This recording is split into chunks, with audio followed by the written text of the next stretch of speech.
Well, Ford profit beat estimates in the fourth quarter. Hard to get too excited, though, since net income fell to just a penny a share, a slender cent. But CEO Mark Fields says pre-tax profit could grow by more than 50% this year. Matt Miller is standing by right now with the Chief Financial Officer of the Ford Motor Company, Bob Shanks. Matt, it's all yours. All right, thanks very much, Eric. Yeah, we're looking at a pre-tax profit forecast of a boost of 8 to 9% for 2015.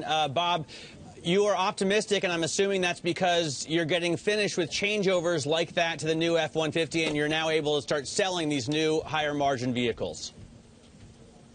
Absolutely, Matt, and it's good to see you again. That's exactly what we talked about all through 2014, that it was going to be a setup year for very strong growth in 2015, and F-150 was a very important part of that. The launch in Dearborn has gone extremely well. We've added the third crew. The launch in Kansas City is progressing very well, and by the time we get to the second quarter, we'll have the whole F-150 system up and running. So very, very strong results so far in the marketplace. Products moving very quickly, high mix and so forth. So we're very, very excited about 15 and particularly the F-150. One of the things that you do by shaving 700 pounds off this truck, making a lot of it with aluminum, is increase the fuel efficiency of the vehicle. A lot of people have wondered if low gas prices would reduce the incentive for American men and women to go out and buy this new, more fuel-efficient truck. How are you seeing the low gas prices affect your sales?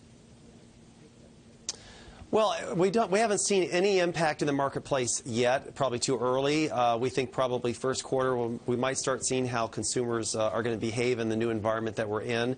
Although we do expect over the longer term that oil and gas prices will go back up.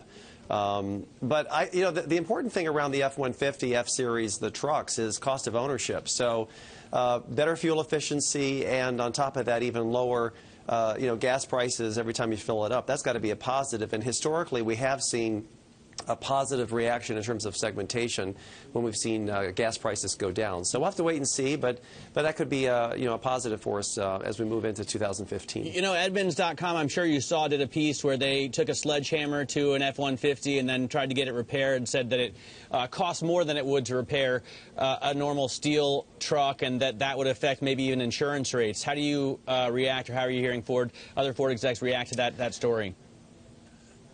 Yeah, unfortunately, that's not accurate. We know that the insurance rates are going to be about the same, and we've seen evidence of that from people that have actually purchased the vehicles and purchased insurance. And unfortunately, in this particular case, they went to a dealer who was not certified. It was not among the 750 dealers or the 1,000 independent body shops that we've certified for repair. So the information that they provided to Edmunds was incorrect. We expect the cost of ownership and the cost of repairs to be very, very competitive on the new F-150, and we've designed it that way. So we're quite confident in that. Let's go over to Europe here, because on the conference call, Mark Fields, the CEO, was saying that maybe losses in Europe will be more than the $250 million you were projecting back in September. That's because of, obviously, the crazy situation in Russia, but also, I expect, because of the strong dollar. How's that turning out? Well, it's not so much the strong dollar. It's really more the relationship between the euro and the ruble, because most of what we ship into Russia to support our production there is actually coming from Europe. So it's more that relationship than it is the dollar. The progress we've made on the transformation plan in Western Europe, the traditional part of our market there, has actually gone very, very well.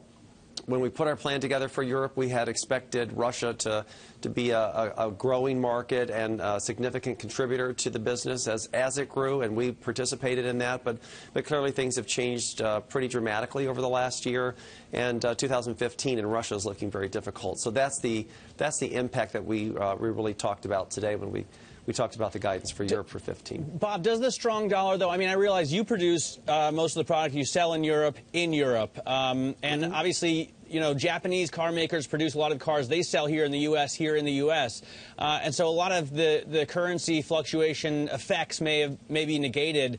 On the other hand, doesn't it give them a competitive advantage, the European and Japanese car makers, because they can afford to take a margin loss when they're selling vehicles here in the U.S.?